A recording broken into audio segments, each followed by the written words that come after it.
And you know, sometimes things in our life don't really go according to plan.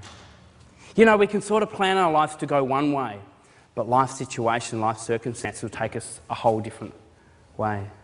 One of my first jobs coming out of school was a place called Habitat Housewares. And so I was actually in charge for security for the place. And so whenever, you know, sort of the dodgy looking people walked in, they'd actually call me over the PA, code black, so I'd know that that was my code.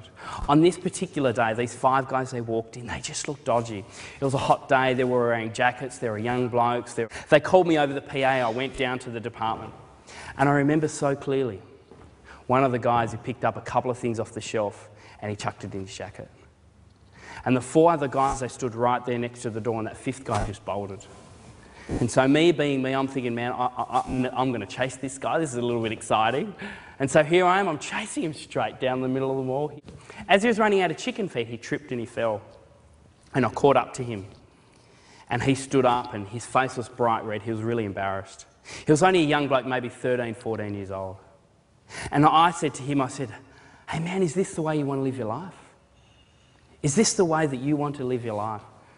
And he didn't know what to say. And so basically he handed me the stuff that he'd stolen. I said to him, look, we're not going to press any charges or anything like that, but get your life right. I said, man, you can do better than this. I told him, man, you can do better. I believe in you. And so we just parted ways. So get this, this was about 12 years ago. 2 years ago, I was back down here in Hobart. I was walking around a place called Target, or should I say Target. And this guy, he came up to me and he tapped me on the shoulder and I turned around. I didn't recognise him at all. He was wearing a suit, very well-dressed man. And he said to me, he said, were you that guy that used to work at that place, Habitat Housewares? And I said, yeah, that was me. And he said, do you remember the guy that came in and he stole some stuff and you chased him straight down the middle of the mall? I said, yeah, I so remember that guy. And he said to me, man, you can run fast. I said, what do you mean? He said, that was me 10 years ago.